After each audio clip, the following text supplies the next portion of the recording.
سورہ عصر کی تلاوت کی ہے، اور سورہ عصر کی بھی جو پہلی آیت مقدسہ ہے اس کی تلاوت کی ہے. آپ سنیں گے ایمان تازہ ہو جائے گا. اس سورہ کو اللہ پاک نے قسم کے ساتھ شروع کیا. اللہ پاک نے قرآن پاک میں بہت سارے مقامات اور بہت ساری ایسی چیزیں، متبرک چیزیں قرآن پاک میں اللہ پاک نے ان کی قسم کھائی. کہ کیا کھائی؟ اور اللہ قسم اس کی کھاتا ہے، اللہ اس کی قسم کھاتا ہے جو چیز اسے پیاری لگتی، جو چیز اسے پیاری لگتی اللہ قسم اس کی کھاتا ہے. اس کے علاوہ اللہ قسم بولیں بھائی. اب یہاں اللہ پاک نے سورہ عصر کو جب شروع فرمایا تو اللہ پاک نے فرمایا والعصر، قسم ہے مجھے وقت کی. کس کی قسم؟ اب وقت 24 گھنٹے آپ کو پتہ ہے ایک دن میں کتنے گھنٹے ہوتے ہیں؟ بولیں 24 گھنٹے. 24 گھنٹوں میں جب 24 گھنٹے ہو جاتے ہیں تو ایک دن اور ایک رات مکمل ہو جاتی ہے. اسی طرح ایک گھنٹہ 60 منٹ کا ہوتا ہے. 60 منٹ کا ایک، آپ توجہ ادھر کر لیں، 60 منٹ کا ایک اور 60 سیکنڈ کا ایک منٹ ہوتا ہے. یاد رکھ لیں اللہ رب العزت جب وقت کی قسم کھا رہا ہے تو اس کا مطلب یہ ہے کہ یہ وقت بڑا قیمتی ہے بھئی، اتنا متبرک ہے کہ اللہ اس کی قسم کھا رہا. وقت یاد رکھ لیں، ذہن نشین کر لیں، ہر چیز دوبارہ مل جاتی ہے. ہر چیز دوبارہ، جو وقت گزر جاتا ہے وہ نہیں ملتا. مال آپ کے پاس تھا، چھن گیا، دوبارہ بھی مل سکتا. آپ محنت کریں، کمائیں، وہ مل جائے گا. عزت چلی گئی، دوبارہ مل سکتی ہے، بحال ہو سکتی ہے. کاروبار تھا، مارکیٹ تھی، بہت بنگلے، سب کچھ تھا جناب، وہ اچانک سب کچھ کیا ہوا؟ ختم ہو گئے. لا تقنطوا من رحمت اللہ، مایوس نہ ہو، مل جائے گا، محنت کر. لیکن وقت جو گزرا ہے نا اس نے دوبارہ نہیں آنا، اس نے دوبارہ. اس لیے اللہ پاک نے وقت کی قسم کھائی ہے. اور یہ بھی بات ذہن نشین کر لیں، وقت اچھا یا برا نہیں ہوتا. ہم کہہ دیتے ہیں نا، کہتے ہیں یار فلاں پہ برا وقت آ گیا، یا بندہ یہ کہتا بھی، کئی لوگ کہہ دیتے ہیں یار تیرا آج کل برا وقت چل رہا ہے. ایسے ہی کہتے ہیں کہ نہیں کہتے؟ یہ جملے ہی غلط ہیں، یہ شرک ہے. یہ کہنا کیا ہے؟ وہ بندہ مشرک ہو گیا جو بندہ یہ کہے کہ وقت برا ہے. وقت نہیں برا ہوتا، لوگ برے ہوتے ہیں. لوگ برے ہوتے ہیں، وقت تو اچھا ہی ہوتا ہے. وقت کو لوگ جب استعمال کرتے ہیں، اگر وقت کو اچھا استعمال کریں تو ہر سانس جو آپ لیتے ہیں وہ تسبیح بن جائے گی. اور وقت اگر برا استعمال کیا تو وقت آپ کے لیے گناہوں کے پلندے بن جائیں گے، گناہوں کے صندوق بن جائیں گے اور گناہوں کے دفتر بن جائیں گے. فرمایا وقت خود نہ اچھا ہے نہ برا ہے، لوگ یا اسے اچھا بناتے ہیں یا کیا کرتے ہیں؟ برا بناتے ہیں. اس لیے اللہ رب العزت نے وقت کی قسم کھائی اور اللہ پاک نے ارشاد فرمایا. کیا ارشاد فرمایا؟ والعصر، قسم ہے مجھے وقت کی. اور کون سا وقت؟ عصر کے وقت کی. عصر کے وقت کی مجھے قسم. اور فرمایا ان الانسان لفی خسر، انسان گھاٹے میں ہے، انسان گھاٹے میں ہے۔ لیکن 4 چیزیں بیان کی آگے، ان الذین، وہ لوگ جو ایمان لے کر آئے، عاملوا الصالحات، اور اچھے عمل کیے، وتواصوا بالحق، حق بات کہی، وتواصوا بالصبر، اور صبر کیا۔ کیا کیا جی؟ یعنی وقت جو ہے یہ کسی کی گرفت میں نہیں ہے، وقت کسی کی گرفت میں، اس وقت کو اگر اچھا بنانا ہے تو فرمایا بن جائے گا، اگر برا بنائے گا تو تیرا عمل اس کو برا کر دے گا۔ فرمایا اب تیرے لیے حکم یہ ہے کہ اگر وقت کو اچھا کرنا چاہتا ہے تو 4 کام کر لے، تیرا وقت بدل جائے گا، زندگی بدل جائے گی، حالات بدل جائیں گے، دنیا بھی تیری اچھی ہو جائے گی اور آخرت بھی تیری اچھی ہو جائے گی۔ فرمایا یہ 4 چیزیں ہیں جس پر ہم آگے عرض کرنے والے ہیں، لیکن اس سے پہلے یہ وقت کون سا ہے جس کی اللہ نے قسم کھائی؟ اللہ نے تو فرماتے ہیں یہ وقت وہ ہے جب دنیا میں میرے اور آپ کے آقا صلی اللہ علیہ وسلم دنیا میں تشریف لائے، اللہ نے اس وقت کی قسم کھائی۔ بعد مفسرین نے کہا کہ اللہ پاک نے جتنا حضور کا زمانہ تھا، یعنی 63 برس کا بظاہر زمانہ ہے، اللہ پاک نے سارے زمانے کی قسم کھائی، ایک دن کی، ایک رات کی، حضور کے چلنے کی، حضور کے پھرنے کی، حضور کا کھانا، حضور کا پینا، حضور کا اٹھنا، حضور کا بیٹھنا، آقا علیہ السلام کا نماز پڑھانا، حضور کا گھر میں تشریف لے کر جانا، آقا علیہ السلام کا ہر فعل جو وقت حضور پر گزر رہا تھا، فرمایا اللہ ساتھ ساتھ قسمیں کھا رہا تھا۔ یہ کون سا وقت ہے؟ زمانہ حضور کا، حضور کا وہ زمانہ جس میں وہ 63 برس تھے۔ فرمایا یہ وقت وہ ہے جس کی اللہ نے قسم، یعنی وہ وقت اتنا قابل تھا، اتنا ببرکت تھا، اس وقت کے اندر اللہ پاک نے اس قدر اپنی مخلوق پر رحمتوں کا نزول کیا کہ فرمایا اللہ پاک کو وہ وقت اتنا پیارا لگتا تھا کہ فرمایا اس وقت کا ہر فرد جو رسول اللہ صلی اللہ علیہ وسلم کا غلام ہو گیا تھا، پھر اللہ ان کی بھی قسمیں کھاتا تھا، اللہ ان کی بھی قسمیں قرآن پاک میں ہے، والعادیات ضبحا فالموریات قدحا فالمغیرات صبحا، ان کی بھی قسمیں قرآن پاک میں ہے۔ محمد رسول اللہ والذین معہ اشداء علی الکفار رحماء بینہم، کہنے کا مقصد یہ ہے کہ جو حضور کا ہو گیا وہ اس لائق ہو گیا کہ اللہ اس کی قسم کھائے، اللہ اس کی۔ اب میں آپ کو یہ سمجھاؤں گا بھی زمانہ حضور کا تھا، کیا تھا؟ اس میں بات اس قدر یعنی برکت والی سنیں کہ جو حضور کی بارگاہ میں آیا اور اس نے ایک بار حضور کا ایمان کی حالت میں چہرہ دیکھ لیا، وہ جنتی ہو گیا۔ وہ کیا ہوا؟ آپ کہیں گے وہ کیسے جنتی ہوا؟ بھئی ہاں، کسی اور عمل نے اسے ابھی جنت نہیں دی،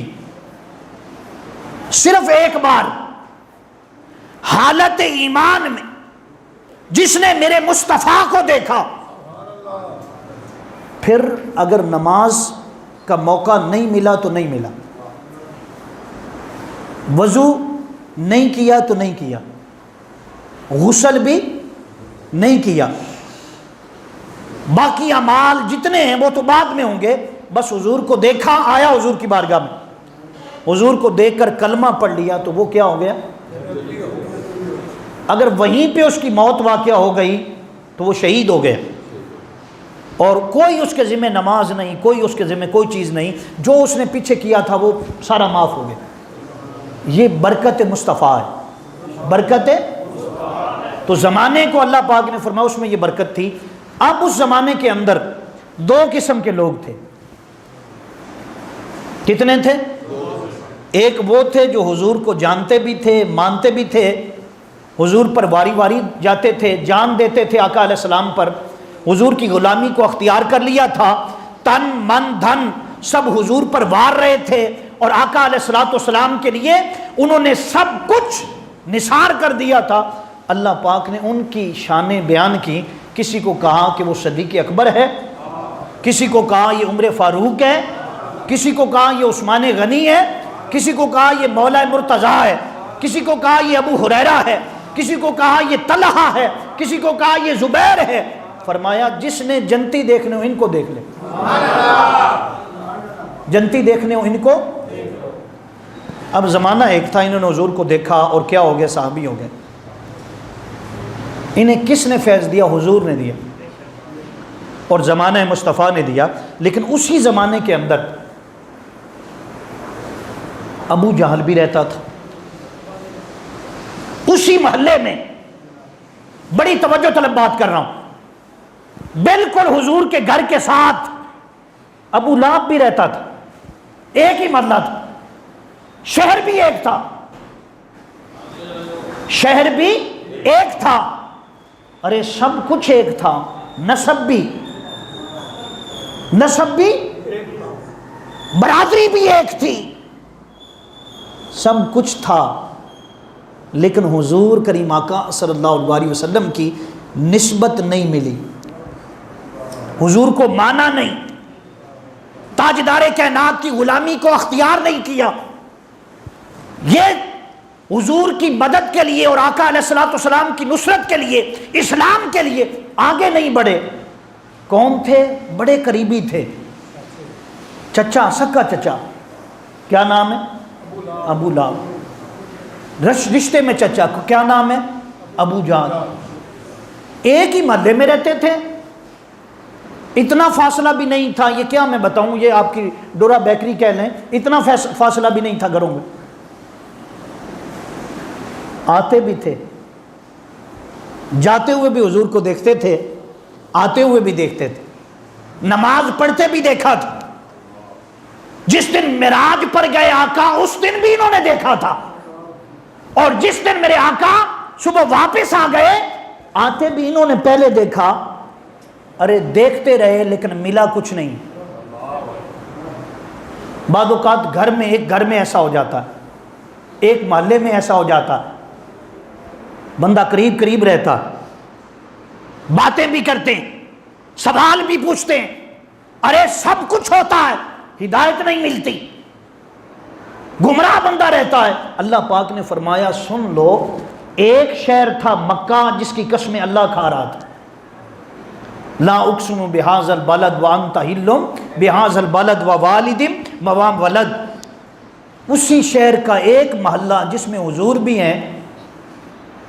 ہیں اور باقی رشتہ دار وہ ابو جہل ابو لہب بھی ہیں، اسی محلے میں بالکل تھوڑا سا قریب بلال بھی رہتا ہے، حبش کا آیا ہوا ہے، ہونٹ موٹے موٹے ہیں، رنگ کالا ہے، بکریاں چراتا ہے، بھیڑیں چراتا ہے، لوگ جسے اپنے قریب کھڑا بھی نہیں ہونے دیتے، کوئی بڑا نسب بھی نہیں ہے، بیک گراؤنڈ بھی بڑی نہیں ہے، لیکن حضور کو مان گیا۔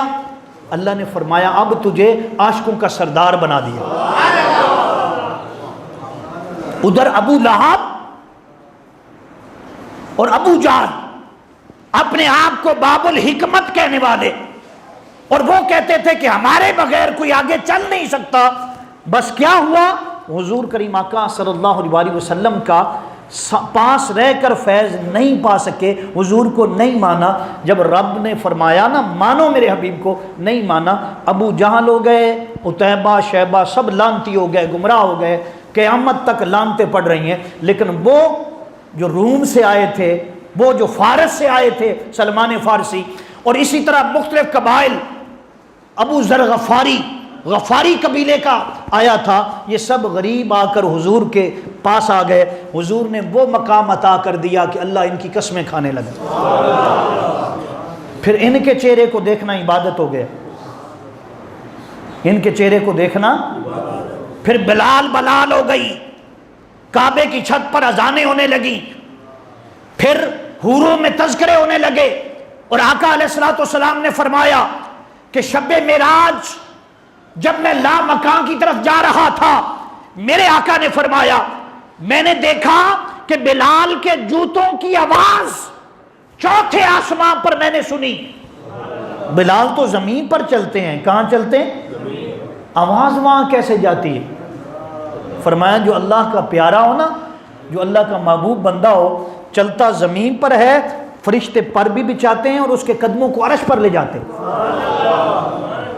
تو میں نے آپ کو سمجھانے کی یہ کوشش کی، اگر میری بات سمجھ آ گئی ہو، کہ ایک ہی محلہ تھا، اسی میں سرکار بھی رہ رہے ہیں، ابو جہل بھی رہتا ہے، ابو لہب بھی رہتا ہے، عتیبہ بھی، شیبہ بھی، صبح و شام آتے ہیں حضور سے باتیں کرتے ہیں، آ کر کہتے ہیں یا رسول اللہ صلی اللہ علیہ وسلم اگر بکری آپ کا کلمہ پڑھ لے تو ہم بھی پڑھ لیں گے۔ بکری آپ کا کلمہ پڑھے تو پھر کیا کریں گے؟ آقا کیا فرمایا؟ بکری کو کہا کلمہ پڑھو، پڑھا ہے نا بکری نے؟ پھر آ گئے، اے محمد مصطفیٰ بکری سے ہماری تسلی نہیں ہوئی، گو لے کر آئے ہیں، کیا؟ یہ کلمہ پڑھ لے۔ آپ نے فرمایا یہ بھی پڑھ لے گی، آپ نے فرمایا پڑھ کلمہ۔ کلمہ پڑھا، کہتے تسلی نہیں ہوئی، اچھا اور تسلی کر لو۔ سڑی ہوئی کھجور کے دانے لے کر آ گئے تھے، سڑی ہوئی کھجور کے گٹکیں گٹھلیاں لے کے آ گئے، کہا محمد صلی اللہ علیہ وسلم تسلی نہیں ہوئی، یہ گٹھلی زمین میں لگائیں، ابھی کھجور کا درخت نکلے ہم کھا لیں پھر آپ کو مان جائیں گے۔ آپ نے پھر بھی انکار نہیں کیا، لا نہیں کیا، یہ نہیں کہا چلو جان چھوڑ دو بھاگ جاؤ، ایسا نہیں کہا، بلکہ کیا فرمایا؟ گٹھلی پکڑی ہے، زمین میں لگائی ہے، کھجور کا درخت نکلا ہے، 7 کھجوریں لگ گئی ہیں۔ جب کھجوریں لگ گئی ہیں، اب وہ کھجور اونچی تھی تو کہنے لگے اب اتاریں کیسے؟ آپ نے فرمایا جو اگا رہا ہے وہ ان کو نیچے بھی بلا لے گا، بس میرے اور آپ کے آقا نے اشارہ کیا، اشارہ کرنے کی دیر تھی، کھجوروں کے گوشے نیچے آ گئے، وہ کھانے لگے، جب کھاتے تھے گٹھلیاں کلمہ پڑتی تھی۔ فرمایا تسلی ہوئی؟ کہتے نہیں ہوئی۔ تسلی؟ اچھا اور کیا چاہتے ہو؟ کہنے لگے چاند کے ٹکڑے کر دیں، کر دیے، سورج کو واپس پلٹا دیں، پلٹا دیا، پانی کے چشمے بہا دیے، ارے سب کچھ کیا، لیکن ان کے مقدر میں ایمان نہیں تھا، کیونکہ جو دل سے نہیں نہ مانتا، سکا چچا بھی ہو تو پیچھے رہ جاتا۔ قرآن کہتا ہے تبت یدا ابی لہب وتب ما اغنی عنہ مالہ وما کسب۔ ادھر میں نے کہا کہ وہ قریش جنہوں نے دیکھا بھی، بچپن بھی دیکھا، جوانی بھی دیکھی، ایک ایک معجزہ دیکھا، کچھ نہیں ملا، آج بھی قبروں پر لعنت برس رہی ہے، قبروں پر۔ اور ادھر وہ لوگ جو غریب تھے، یتیم تھے، مسکین تھے، پتہ نہیں کہاں کہاں سے اٹھ کر آ گئے تھے، 70 وہ تھے، کتنے تھے؟ ہر وقت حضور کی بارگاہ میں بیٹھے رہتے تھے۔ فرمایا قیامت تک اللہ نے فرمایا اب ان کا جو ذکر کرے گا اس کو بھی بخش دوں گا۔ حضرت ابو ہریرہ کہتے ہیں ہم 70 بندے تھے، کتنے؟ کھانا بھی پاس نہیں ہوتا تھا، پانی کا بھی بندوبست، پانی بھی جو ہے نا بکتا تھا، میٹھے پانی کے کنویں نہیں تھے، صرف ایک کنواں تھا، ایک کنواں تھا۔ تو کہتے ہیں کہ بھوک لگتی، تو کہتے ہیں ایک بار اتنی بھوک لگی مجھے، یہ بخاری میں لکھا ہوا ہے، حضرت ابو ہریرہ کہتے ہیں جب اتنی بھوک لگی نا تو میں باہر کھڑا ہو گیا۔ کہاں کھڑا ہو گیا؟ لگا کیا تھا؟ بھوک لگی تھی، باہر کھڑا ہو گیا، بھی کوئی محسوس کرے گا، کوئی میرے چہرے سے پہچان لے گا کہ میں بھوکا ہوں تو کہ آؤ یار تجھے کھانا کھلاؤں۔ یہ کون کہہ رہا؟ حضرت ابو ہریرہ کہتے ہیں کئی دن گزر گئے تھے، کھانا نہیں کھایا تھا، پیٹ میں خالی پیٹ رہنے کی وجہ سے درد ہو رہا تھا، باہر کھڑا ہو گیا انتظار میں بھی کوئی آئے گا آ کر، ہاں جی، کہتے میں اتنے میں حضرت ابو بکر آئے، حضرت ابو بکر آ گئے۔ اب فرماتے کہ میں نے کہا بھی انہیں کیسے پوچھوں؟ کہتے میں نے ایک مسئلہ پوچھا، بھی شاید میرے بولنے کی وجہ سے، مسئلہ پوچھنے کی وجہ سے انہیں سمجھ آ جائے گی کہ مجھے بھوک لگی ہے۔ کہتے انہوں نے میری طرف توجہ نہیں کی، مسئلے کا جواب دیا، میں نے ایک قرآن کی آیت پوچھی، انہوں نے آیت سنائی اور آگے چلے گئے، میری بات ہی نہیں بنی۔ کہتے میں پھر انتظار کرنے لگا کوئی آئے گا، حضرت عمر آ گئے، حضرت عمر آ گئے۔ فرماتے جب حضرت عمر آئے تو فرماتے ان سے بھی میں نے ایک حدیث پوچھی، غرض کیا تھی؟ بولیں؟ ہاں بھی بھوک لگی ہوئی ہے، میں حدیث پوچھتا ہوں، میں بولوں گا نا تو کمزور ہوں، 7 دن ہو گئے کھانا نہیں کھایا، تو اب کیا ہوگا؟ انہیں پتہ چل جائے گا تو ہو سکتا ہے یہ گھر سے کوئی چیز لا کر دے دیں۔ کوئی ایسے ہوتے ہیں وہ مانگتے نہیں ہیں، جو مانگنے والے ہوتے ہیں وہ حقدار ہی نہیں ہوتے، جو ہاتھ پھیلاتے ہیں جنہیں اللہ نے عزت دی ہوتی ہے، جو غیرت کا تقاضا ہوتا ہے، وہ تو مر جاتے ہیں، کسی کے آگے ہاتھ نہیں پھیلاتے۔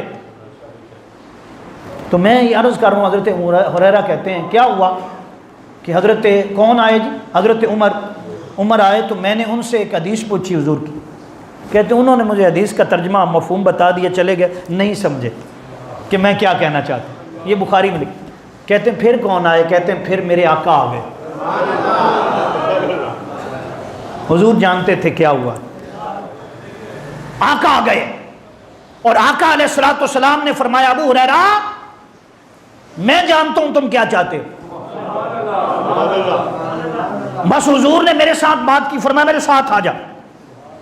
اتنے میں ایک بڑھیا، ایک عورت جو تھی، ایک پیالہ دودھ کا لے کر حضور کی بارگاہ میں آ گئی، کہا یا رسول اللہ یہ دودھ ہے، ہدیہ لائی ہوں آپ کے لیے، آپ نوش فرما لیں۔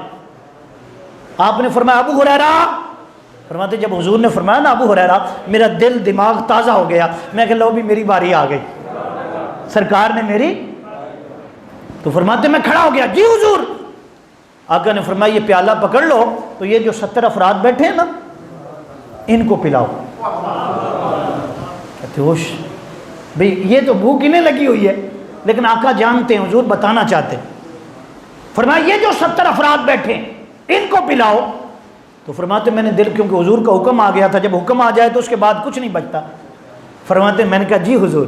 فرماتے میں نے پہلے آدمی کو دیا، بخاری میں لکھا ہوا، اس کو کہا پیو، اس نے دونوں ہاتھوں سے بسم اللہ الرحمن الرحیم منہ کو لگایا، وہ بھی کہ 4-5 دن 6 دن 7 دن سے بھوکا تھا، خوب پیا اس نے، پی پی پی پی کر پورا سراب ہو گیا۔ جب پیالہ ہٹایا تو فرمایا ایک رتی کے برابر بھی کم نہیں ہوا، تھوڑا سا ایک بوند بھی اس میں سے کم نہیں ہوا۔ فرماتے میں نے کہا بس اب خیر ہے، اگلے کو دیا، پھر اگلے کو دیا، اگلے کو دیا، فرمایا سب پیتے گئے، 70 افراد پی چکے۔ تو پھر سرکار نے فرمایا ابو ہریرہ اب تیری باری۔ فرماتے میں نے بھی پھر پنجابی میں کیا کہتے ہیں ٹل لگا کے پیا، بھوکا تھا، 7 دن کا دودھ تھا اور حضور عطا کر رہے تھے۔ فرماتے خوب نوش کیا، کہتے ہیں میں پی پی پی کر میری بھوک مٹ گئی، میں خوب سیراب ہو گیا، لیکن اس میں سے ایک بوند بھی کم نہیں ہوا۔ اور پھر قربان جاؤں میں اپنے حضور کریم آقا کی لیڈری پر، آج کا لیڈر ہو، پہلے خود لینا تھا، آخر میں خود حضور نے وہ پیالہ پکڑا اور دعا کی، پھر کہا یا اللہ یہ جو بھوکے ہیں، یہ جو پیاسے ہیں، یہ جو تکلیف والے، مولا ان کا تو مولا ہے، رب العالمین ہے، مولا ان کی مدد فرما۔ تو میں عرض یہ کر رہا تھا آپ کے سامنے، میرا سبجیکٹ یہ تھا کہ ایک ہی محلہ تھا، اس محلے میں ابو جہل بھی، ابو لہب بھی، عتیبہ بھی، شیبہ بھی، سب رہتے تھے۔ حضور کو دیکھا بھی، جانا بھی، سنا بھی، حضور کا کلام بھی سنا، سب کچھ کیا، کچھ نہیں ملا انہیں، بدبخت رہے، برباد ہو گئے۔ لیکن دوسری طرف جو مان گئے، حضور کے ہو گئے، اللہ پاک نے مقام یہ عطا فرمایا، پھر قرآن پاک ان کے تذکرے کرتا رہا، اور قیامت تک ان کا تذکرہ جو ہے وہ جاری رہے گا۔ اس لیے والعصر ان الانسان لفی خسر، فرمایا زمانے کی قسم انسان خسارے میں، کس میں ہے؟ لیکن جو 4 کام کرے گا، فرمایا یہ خسارے میں کون ہے؟ اس سے مراد فرمایا ابو جہل ہے، ابو لہب ہے، عتیبہ، شیبہ، یہ سب گھاٹے میں۔ یہ کیا ہوا؟ ان الذین آمنوا، جو ایمان لے آئے، کون؟ ابو بکر رضی اللہ تعالی، حضرت سیدنا فاروق اعظم اور سب صحابہ کرام، ان الذین آمنوا، وہ گھاٹے میں نہیں ہیں، عامل الصالحات، وہ تو اچھے عمل کرتے ہیں، وہ تو اپنے وقت کو اچھا یوز کرتے ہیں، اچھا صرف کرتے ہیں، اور فرمایا وَتَوَاصَوْا بِالْحَقِّ، حق کی بات کہتے ہیں، کیا کہتے ہیں؟ اور صبر کرتے ہیں، کیا کرتے ہیں؟ بس 4 چیزیں جس کے پاس ہوں گی، کتنی؟ پہلا ایمان پکا ہو، ایمان کس پر؟ ایمان اللہ پر، اس کے رسول پر، اس کی کتابوں پر۔ اگلی بات اچھے عمل، جس کا ایمان پکا ہوگا عمل اچھا کرے گا، نماز پڑھے۔ عمل 4 قسم کے ہیں، کتنے؟ فرض عمل کتنی قسم کے؟ ایمان لانے کے بعد 4 قسم کے عمل فرض ہیں. پہلا نماز، کلمے کے بعد کیا ہے؟ یعنی نماز، اب نماز پڑھنی ہے. اب ایمان والا جو ہے وہ وقت پر نماز ادا کرتا.